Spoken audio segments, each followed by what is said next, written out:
pahala, pasti akan diberi pahala kebaikan yang mereka lakukan. Allah Subhanahu wa taala tidak akan menyia-nyiakan apa yang mereka lakukan itu. Berpegang teguh kepada Alkitab. Dalam hal ini kalau kita berpegang kepada Al-Quran. Kalau umat-umat terdahulu tentu berpegang kepada kitab-kitab yang diturunkan kepada rasul-rasul mereka. Kitab-kitab yang diturunkan itu ya dibaca, dipelajari, difahami, kemudian diamalkan dengan seoptimal mungkin, sekuat tenaga yang bisa dilakukan dengan sungguh-sungguh, berupaya keras. Insya Allah itu adalah jalan keselamatan kita dan keselamatan semua umat. Di dalam ayat yang kita baca, Allah Subhanahu wa taala mengabarkan tentang sebuah peristiwa ketika Allah Subhanahu wa taala mengambil sumpah, mengambil kesaksian dari Bani Israel. Allah mengangkat gunung. Jadi sumpah Bani Israel disumpah untuk menjalankan isi Taurat. Ketika mereka bersumpah akan menjalankan itu, gunung diletakkan di atas mereka. Kalau orang-orang bersumpah biasanya di kepalanya diletakkan Quran gitu ya, mushaf. Kalau Bani Israel tidak. Jadi ketika mereka mau disumpah untuk melaksanakan isi Taurat, gunung diletakkan di atas kepala mereka. Kalian bertekad untuk melaksanakan atau tidak, menerima, berjanji untuk melaksanakan perintah-perintah ini atau tidak. Kalau tidak, gunung ini akan ditimpakan kepada mereka. Seperti itu. Wa idz nataqnal jabala fawqahum. Dan ketika dan ketika nataqna, artinya rafa'na, kami angkat al-jabala, gunung.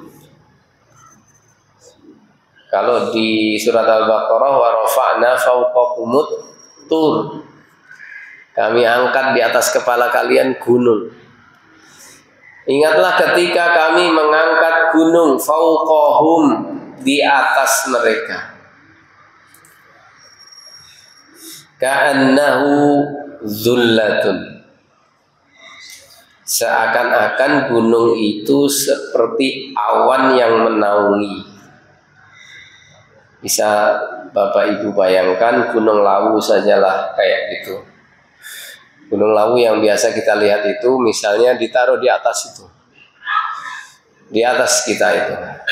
Ayo laksanakan isi kitab ini. Kalau tidak, gunung ini akan aku timpakan kepada kalian. Berjanjilah kalian untuk melaksanakan isi kitab ini. Wa dhannu annahu waqi'un bihim, wa dhannu, dan mereka, dhannu di sini kalau di dalam tafsir maknanya wa aiqanu, mereka sudah yakin itu gunung itu sudah akan menimpa mereka. Nah, ini gunung sudah di atas, sebentar lagi kita akan ditimpa oleh gunung itu. Waqi'un bihim, waqi'un itu jatuh, menimpa mereka. Jika mereka tidak mau menerima hukum-hukum Taurat yang ditetapkan oleh Allah, maka penolakan itu akan berdampak serius. Mereka akan dimusnahkan. Kalau gunung itu dilepaskan dan dijatuhkan, sudah bisa dibayangkan. Satu kota tertimbun semua. Semua Bani Israel itu akan tertimbun oleh gunung yang dijatuhkan. Khudhu, ambillah ma atainakum, apa yang telah kami berikan kepada kalian biquwatin, dengan kekuatan. Ambillah artinya laksanakanlah apa yang kami berikan kepada kalian di dalam kitab Taurat ini dengan kekuatan, dengan kesungguhan. Sungguh-sungguh, bukan dengan santai. Yen iso dilakoni, yen ra iso tinggal lungo. Kalau bisa dilaksanakan, kalau nggak bisa tinggal tidur. Bukan seperti itu. Melaksanakan kitab, hukum-hukum dalam kitab itu tidak seperti itu, tapi harus biquwah, dengan kekuatan. Ijtihadin, dengan kesungguhan. Bagaimana caranya supaya bisa dilaksanakan? Wadhkuru ma fihi, dan ingat-ingatlah apa yang ada di dalamnya. Di dalam kitab Taurat itu ada janji-janji, perjanjian-perjanjian yang sudah diambil oleh Allah kepada Bani Israel. Kalian harus laksanakan ini, kalian laksanakan ini.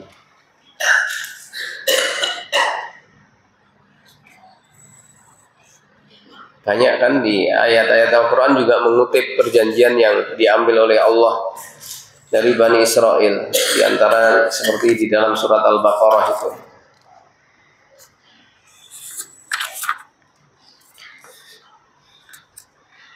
Wa idza akhadna mitsaqa bani Israil la ta'buduna illallah. Pertama, jangan beribadah. Kalian jangan beribadah, jangan menyembah kecuali kepada Allah. Itu salah satu perjanjian yang diambil dari Bani Israel. Kalian jangan beribadah kecuali kepada Allah. Pertama kali adalah perjanjian untuk bertauhid, beribadah semata-mata kepada Allah. Karena Allah tidak ridho dipersekutukan dengan apapun, dengan siapapun. Nggak peduli dia siapapun. Gimana kalau dipersekutukan dengan malaikat yang dekat dengan Allah, misalnya dengan Jibril? Allah tidak ridho. Kalau dipersekutukan dengan Nabi yang diutus, misalnya dipersekutukan dengan Nabi Isa. Nabi Isa itu Nabi ulul azmi, kalimatullah. Banyak kelebihan-kelebihan Nabi Isa. Apakah Allah ridho kalau dipersekutukan dengan Nabi Isa? Allah tidak ridho. Bagaimana dengan yang lain, dengan jin, dengan setan? Apalagi dipersekutukan dengan binatang. Apa tidak penghinaan itu? Mempersekutukan Allah dengan makhluk-makhluknya yang tidak menciptakan apapun. Sedangkan Allah menciptakan seluruh makhluk. Maka di antara perjanjian yang diambil dari Bani Israel, jangan menyekutukan Allah. Beribadah itu ya hanya kepada Allah yang layak dijadikan Tuhan. Kemudian di antara perjanjiannya wabil walidaini ihsana. Sesudah menunaikan hak Allah, menunaikan hak kepada sesama manusia. Siapa hak sesama manusia yang paling harus ditunaikan? Kedua orang tua yang menjadi jalan manusia ada di dunia ini. Semua manusia ada di dunia ini melalui orang tua. Maka berbakti kepada dua orang tua. Setelah itu berbuat baik kepada kerabat, anak yatim, orang miskin. Di antara perjanjiannya adalah hendaklah berbicara baik kepada manusia. Wa qulu linnasi husna. Berbicaralah kepada manusia dengan pembicaraan yang baik. Kalian bisa berbicara bebas, tapi Bani Israel diambil janji berbicara qulu linnasi husna. Berbicara baik itu nggak ada kebohongan, nggak ada caci maki, nggak ada fitnah, nggak ada ghibah, nggak ada sumpah palsu dan sebagainya. Tidak menghardik anak yatim, tidak menghardik, kan rinciannya banyak sekali. Tidak bilang kepada orang tua. Itu termasuk waqulu linnasi husna. Kemudian di antaranya menegakkan salat, wa aqimus shalah. Kemudian apalagi menunaikan zakat. Kewajiban dalam harta. Itu di antara janji-janji yang diambil oleh Allah kepada Bani Israil. Ingat-ingatlah itu, apa yang ada di dalam kitab Taurat itu, janji-janji yang diambil oleh Allah dari kalian di dalam kitab Taurat. La'allakum tattaqun, mudah-mudahan. La'alla itu harfut tarajji, huruf yang maknanya mengandung pengharapan. Diharapkan kalau kalian melakukan itu, kalian bertakwa kepada Allah. La'allakum tattaqun.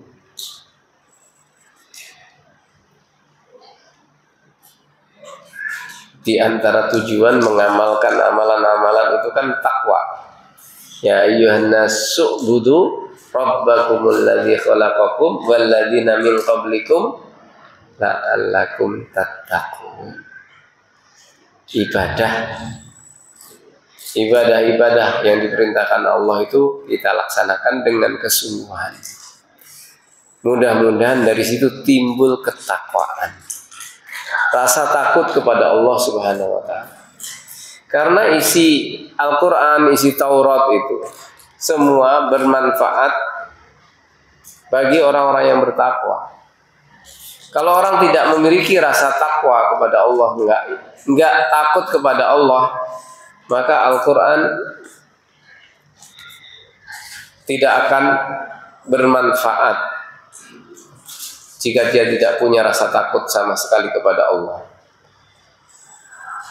Petunjuknya tidak akan diikuti. Makanya Al-Quran itu hudan lil muttaqin. Aslul ilmi khasyatun. Pangkal ilmu adalah apabila dalam diri seseorang ada rasa takut kepada Allah. Ketika kita menerima ilmu, maka harus kita siapkan hati kita untuk menerima. Cara menyiapkan hati supaya menerima ilmu dari Al-Quran adalah dengan menanamkan rasa takut kepada Allah Subhanahu wa ta'ala. Di sini ada beberapa hal yang perlu kita ambil pelajaran. Bahwa yang pertama, Allah Subhanahu wa ta'ala banyak sekali menunjukkan tanda kekuasaannya kepada Bani Israil. Gunung diangkat itu satu hal yang di luar kebiasaan. Khariqul adah. Jarang-jarang terjadi. Biasanya gunung ya begitu di tempatnya. Mungkin kalau runtuh ya berguncang, meletus ya. Tapi gunung diangkat, ditahan di udara, sementara orang-orang ada di bawahnya, itu sesuatu yang khariqul adah. Sesuatu di luar kebiasaan. Itu terjadi pada Bani Israil. Banyak hal-hal yang seperti itu terjadi pada Bani Israil. Di antaranya untuk menguatkan mereka supaya sungguh-sungguh di dalam menjalankan Taurat.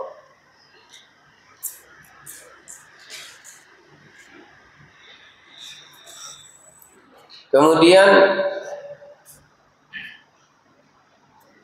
Allah Subhanahu wa ta'ala perlu menakut-nakuti Bani Israil dengan gunung yang di atas itu. Karena dengan timbulnya rasa takut itu ada tekad untuk melaksanakan. Saya nanti kalau tidak melaksanakan akan dihukum oleh Allah Subhanahu wa ta'ala. Orang mau mengerjakan sesuatu itu motifnya kan kalau nggak ingin mendapat keuntungan, takut tertimpa suatu mudarat, Dua itu motif orang itu selalu berkisar itu. Kenapa kamu kok sholat? Saya ingin diridhoi oleh Allah. Saya ingin dimasukkan Allah ke dalam golongan orang-orang yang masuk surga. Atau saya takut nanti kalau meninggalkan sholat, saya masuk neraka. Saya dihukum oleh Allah, dimasukkan dalam golongan orang-orang kafir yang mereka lam nakum minal musallin, orang yang di neraka sakor ketika berbincang-bincang di antara mereka, kami tidak termasuk orang-orang yang sholat. Dulu di dunia kami nggak sholat, sebab mereka nggak masuk, mereka dimasukkan oleh Allah ke dalam neraka sakor adalah lam nakum minal musallin. Kalau ada rasa takut, seseorang akan terdorong untuk melaksanakan perintah Allah Subhanahu wa ta'ala. Maka selalu para ulama menganjurkan kita, aslul ilmi khasyatullah. Pertama kali yang dicabut dari ilmu adalah al-khasyah. Kalau orang punya ilmu kemudian sudah tidak punya rasa takut, maka sedikit-sedikit ilmunya akan dicabut oleh Allah Subhanahu wa ta'ala.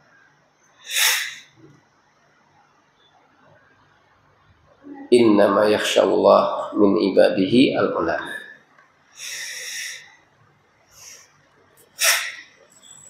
Kemudian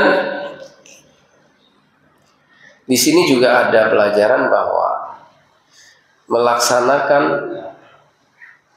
syariat itu butuh kesungguhan. Khudhu ma atainakum biquwwah, artinya biistihad. Laksanakan semua perjanjian itu dengan kekuatan, artinya dengan kesungguhan. Walladzina jahadu fina lanahdiyannahum subulana. Orang-orang yang bersungguh-sungguh di dalam menjalankan perintah-perintah kami, di jalan kami, pasti akan kami beri mereka petunjuk jalan-jalan kami.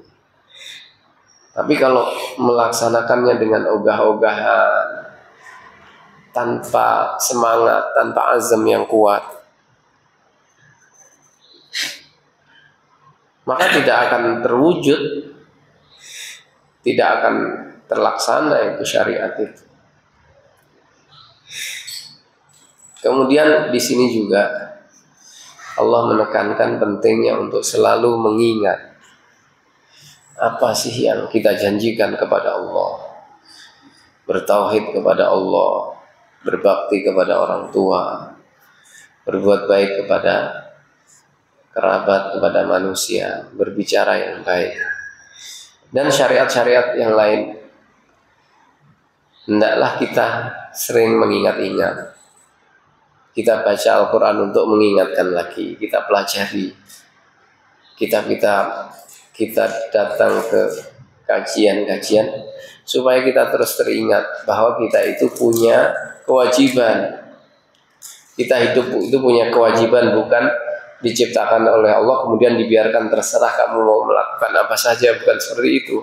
Tetapi Allah menciptakan kita, ada hikmahnya, ada perintah dan larangan yang harus kita laksanakan, ada tugas-tugas, dan nanti kita akan ditanya bagaimana tugas-tugas yang sudah aku bebankan kepada kalian, apakah sudah dilaksanakan. Kemudian ayat berikutnya tentang perjanjian yang diambil Allah dari anak cucu Adam. Jadi Allah Subhanahu wa ta'ala itu pernah mengambil janji kepada semua anak cucu Adam. Al-ahdu al-ma'khudhu min dzurriyyati Adam. Kalau tadi janji kepada Bani Israel, kepada seluruh anak cucu Adam Allah sudah pernah mengambil janji. Wa id akhadha rabbuka, dan ketika Tuhanmu mengambil, dalam hal ini mengeluarkan min bani Adam, dari anak cucu Adam, min zuhurihim, dari punggung mereka, dzurriyyatahum, keturunan mereka. Allah mengeluarkan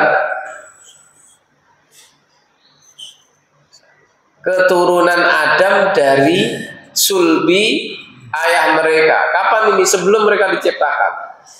Kalau di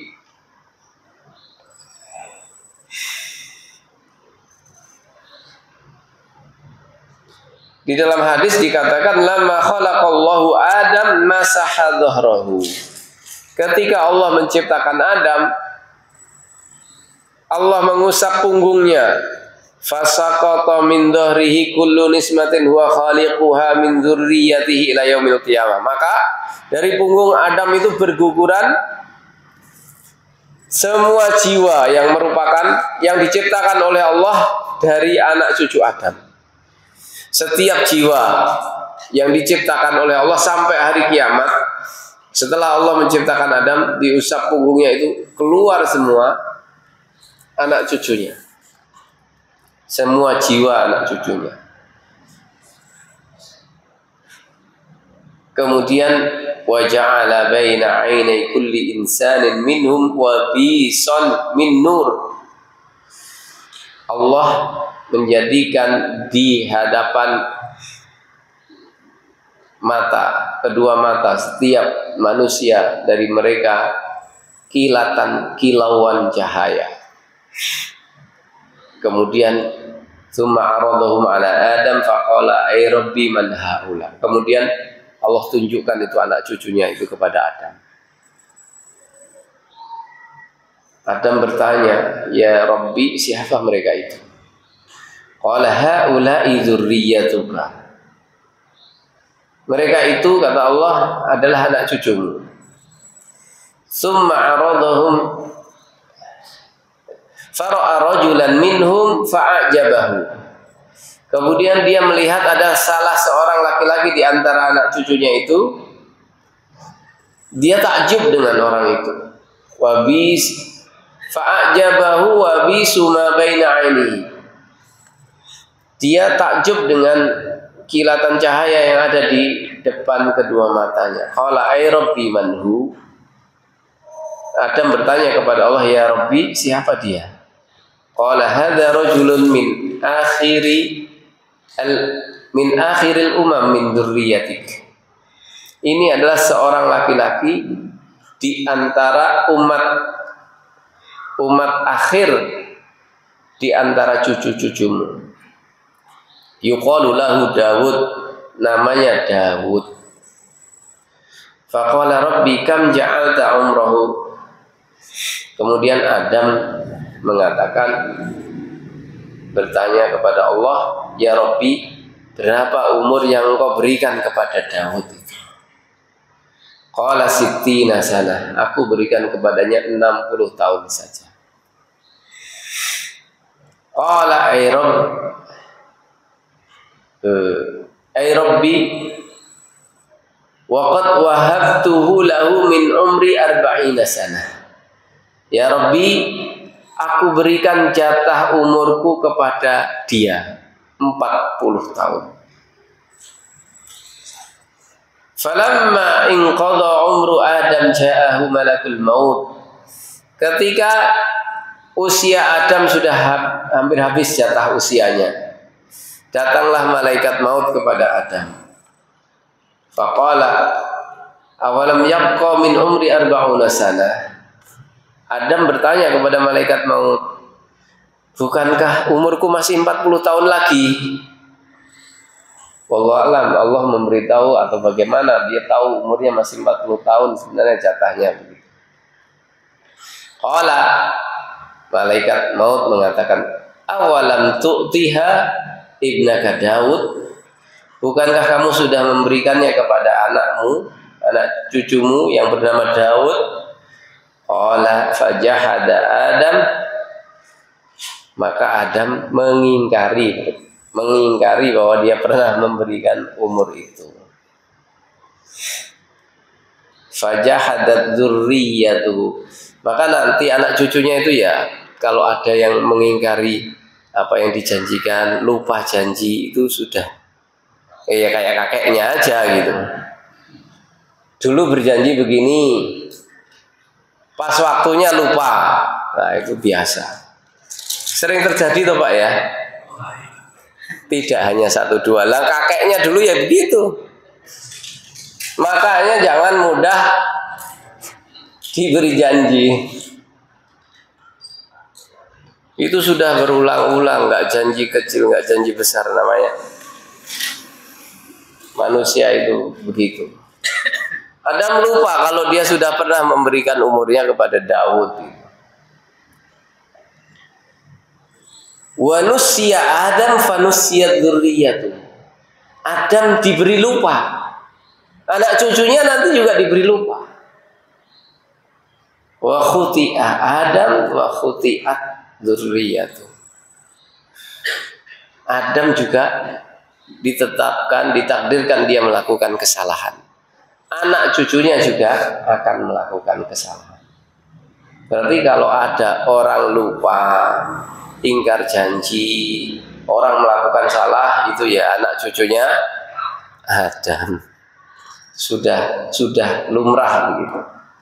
Hadis ini hadis sahih, hasan sahih, diriwayatkan oleh Imam Tirmidzi. Ini menjelaskan tentang perjanjian yang diambil dari anak cucu Adam. Jadi memang sebelum kita diciptakan lahir dari kandungan ibu kita, dulu ketika Adam diciptakan, kemudian jiwa-jiwa kita ini sudah dikeluarkan oleh Allah Subhanahu wa taala dari punggungnya Nabi Adam. Nah, ketika itulah Allah mengambil janji. Wa ashhadahum ala anfusihim. Allah mempersaksikan kepada diri mereka sendiri.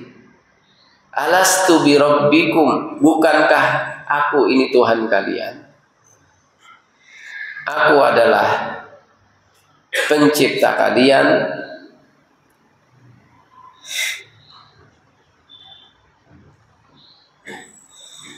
Rabbuhum, Tuhan kalian, khaliquhum, pencipta kalian, wa malikuhum, dan raja kalian. Jadi Allah memberitahukan, bukankah aku adalah Tuhan kalian? Maka jawaban semua anak cucu Adam adalah qalu bala syahidna. Mereka menjawab, ya kami bersaksi. Jadi semua anak cucu Adam itu pernah bersaksi bahwa Tuhannya adalah Allah. Ketika dulu diciptakan Adam alaihissalam. Karena itu Rasulullah SAW sebelumnya dalam firman Allah Subhanahu wa taala disebutkan fa'aqim wajhaka lid-dini hanifa fitratallahi allati fataran nasa 'alaiha la tabdila li khalqillah. Tegakkanlah wajahmu, luruskanlah wajahmu kepada agama yang hanif ini. Tegak luruskan. Fokus menjalankan agama Islam ini, agama yang mengajarkan tauhid ini, yaitu ibadah hanya kepada Allah ini. Itu adalah fitrah yang diciptakan Allah. Allah menciptakan manusia di atas fitrah itu. Fitratallahi allati fataran nasa 'alaiha. Tetaplah kalian di atas fitrah kalian. Kalau orang memegang teguh agama Islam, itu berarti dia tetap di atas fitrahnya. Karena fitrah Allah itu adalah di atas agama ini. Dia beribadahnya kepada Allah, menjalankan perintah-perintah Allah. Itu fitrahnya. Kalau orang keluar dari agama ini, tidak mematuhi syariat agama ini, berarti dia keluar dari fitrah. Semua kalau keluar dari fitrah pasti sengsara. Coba bayangkan kereta api itu keluar dari relnya. Apa yang terjadi? Pasti banyak kerusakan yang terjadi. Ikan keluar dari air. Fitrahnya ikan itu diciptakan di air. Kok ada ikan pengen hidup di darat? Ya nggak akan lama. Burung hidupnya di terbang. Kok dia keluar dari fitrahnya? Pasti banyak kesengsaraan yang dialami. Manusia itu fitrahnya beragama Islam, mentauhidkan Allah. Kalau dia keluar dari fitrahnya, maka hidupnya akan sengsara. Kalau ada orang menderita sengsara ini itu, nggak kaya, nggak miskin, nggak berjabatan tinggi, nggak punya pengikut banyak, sama saja. Kok dia sengsara? Dia telah keluar dari fitrahnya. Maka ada selebriti yang bunuh diri, orang konsultan ya, ahli psikolog, di mana orang-orang yang tadinya putus asa itu datang kepada dia minta nasihat, dan semua orang banyak yang mengambil nasihat dari dia. Ternyata dia bunuh diri karena dia tidak Muslim, tidak Islam. Orang lain mengira pasti dia bahagia, wong yang dinasehati aja bahagia kok. Orang yang dinasehati tadinya hidupnya susah, dia keluar dari kesusahannya. Mungkin orang melihat, oh itu kalau orang kaya, terkenal, banyak penggemarnya, wah itu pasti bahagia. Tapi ternyata ada orang yang seperti itu yang bunuh diri. Dia tersiksa dengan kondisi. Yang jelas kalau orang keluar dari fitrahnya, maka pasti dia akan sengsara. Seperti ikan keluar dari air, seperti burung yang tidak di udara lagi, seperti kereta api yang keluar dari relnya mau mencari jalan, atau kapal yang berjalan di daratan. Itu bukan fitrah. Fitrahnya manusia. Makanya kita harus tegak lurus di atas agama ini.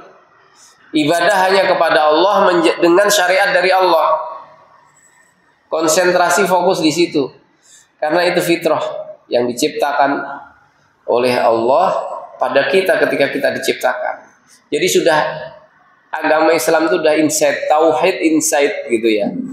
Kita sudah di dalam tubuh kita itu sudah diinstal tauhid oleh Allah Subhanahu wa taala sejak Adam diciptakan. Rasulullah SAW bersabda, kullu mauludin yuladu 'alal fitrah fa abawahu yuhawwidanihi wa yunassiranihi wa yumajjisanihi.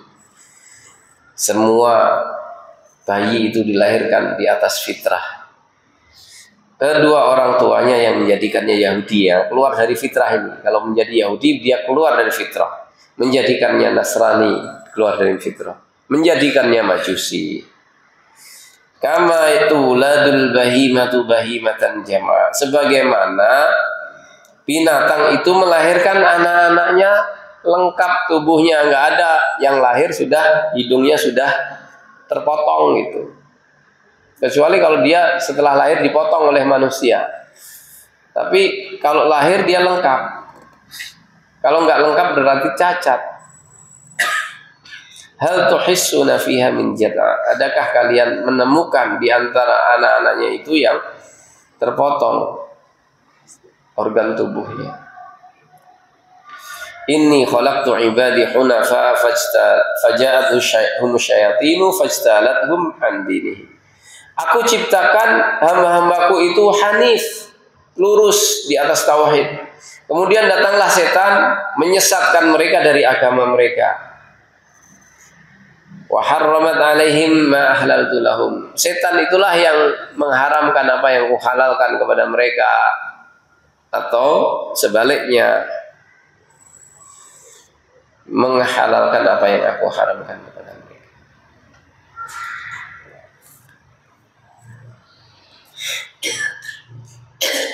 Antaqulu yaumal qiyamah. Jangan sampai kalian mengatakan nanti di hari kiamat, inna kunna an hadza ghafilin. Kalian nanti di hari kiamat ketika dikatakan, kenapa kalian tidak mentauhidkan Allah? Kami nggak tahu. Kalian mengingkari.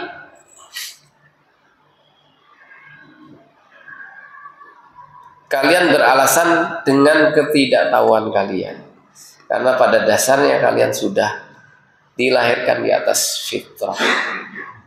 Hanya kalian tidak menjaga fitrah itu. Au taqulu, atau kalian mengatakan, Innama asyraka abauna, hanya saja ayah-ayah kami telah melakukan kesyirikan. Asyraka abauna, bapak-bapak kami, kakek-kakek kami dulu melakukan kesyirikan. Min qablu, sebelumnya. Wa kunna dzurriyyatan min ba'dihim, sedangkan kami adalah keturunan sesudah mereka. Afatuhlikuna bima fa'alal mubtilun, apakah engkau akan membinasakan kami disebabkan oleh apa yang dilakukan oleh orang-orang yang berbuat kebatilan. Maksudnya orang yang berbuat kebatilan ini abtalu a'malahum bija'lihi ma'allahi syarikan fil ibadah. Mereka membatalkan amal kebaikan mereka. Amal kebaikan mereka batal pahalanya karena mereka menyekutukan Allah di dalam beribadah. Kalian nggak bisa beralasan orang tua kalian musyrik, karena sebenarnya kalian diciptakan di atas fitrah. Wa kadzalika nufassilul ayati wa la'allahum yarji'un. Demikianlah kami menjelaskan ayat-ayat dan mudah-mudahan mereka kembali. Jadi orang yang sudah keluar dari fitrahnya mudah-mudahan kembali. Ayat-ayat dibacakan oleh para rasul. Kemudian kita juga sekarang bisa membaca setiap hari, bisa mempelajari. Maka jika seseorang mendapati dirinya telah keluar dari fitrah agama Islam ini, bisa kembali lagi. Kembali kepada fitrah itu paling nyaman. Orang akan mudah sekali paling nyaman. Artinya sebenarnya agama Islam itu kalau dilaksanakan akan membawakan kesesuaian. Seperti orang pulang ke habitatnya. Ikan misalnya dia biasa di sungai, kemudian diambil, ditaruh di akuarium. Seharusnya dia kalau dikembalikan ke sungai lebih nyaman lagi hidupnya, lebih mudah beradaptasinya. Orang yang walaupun perlu adaptasi juga, mungkin bapak-bapak pernah lihat tuh burung yang biasanya ditaruh di sangkar kemudian dilepaskan. Dia akan awal-awal butuh adaptasi. Dia mungkin takut terbang karena nggak biasa terbang tinggi. Walaupun dia seekor burung elang yang biasa terbang tinggi, tapi pertama kali dilepaskan, sejak dia ditaruh di sangkar, dia akan ragu-ragu, ada kekhawatiran. Tapi sebenarnya itu lebih mudah daripada dia keluar dari fitrahnya, diambil dari habitat yang asli, dikeluarkan, dimasukkan ke habitat yang lain. Seperti itulah syariat Islam. Syekh Turaifi pernah memberi contoh. Orang berhijab itu harusnya lebih mudah daripada orang harus melepas pakaiannya, karena melepas pakaian itu, membuka aurat itu tidak fitrah. Fitrahnya manusia itu menutup aurat. Maka ketika Adam dihukum oleh Allah di surga, pakaiannya terlepas, langsung otomatis dia mencari dedaunan untuk menutup. Akan lebih sulit orang keluar dari fitrahnya daripada dia kembali ke fitrahnya. Kembali fitrah itu harusnya lebih mudah. Cuman memang tiap hari godaan-godaan, ayo kamu, setan itu datang terus ya, dengan berbagai cara. Seharusnya orang itu lebih mudah untuk menerima Islam daripada keluar dari Islam, karena itu adalah fitrahnya. Fitratullahillati fataran nasa 'alaiha. Itulah fitrah yang diciptakan Allah. Insight ketika dia diciptakan oleh Allah itu sudah ada fitrah itu. Fitrah tauhid, fitrah di atas agama itu sudah ada pada dirinya ketika diciptakan oleh Allah. Kapan itu terjadi penyimpangan? Abawahu yuhawidani. Orang tuanya tiap hari ngajari ajaran-ajaran Yahudi, ajaran-ajaran Nasrani, ajaran Majusi. Setan tiap hari datang, ayo keluar dari tauhid, ayo keluar dari ajaran agama ini. Itu yang terjadi. Sehingga semakin jauh dari agama ini, semakin banyak kesengsaraan yang dirasakan oleh manusia. Gimana supaya kembali hidupnya nyaman, bahagia, kembali ke fitrah. Semakin kita dekat kepada fitrah asli kita, maka semakin sempurna kebahagiaan kita. Demikian, mudah-mudahan bermanfaat. Aku qouli hadza, subhanakallahumma wa bihamdika asyhadu an la ilaha illa anta astaghfiruka wa atubu ilaik. Assalamualaikum warahmatullahi wabarakatuh.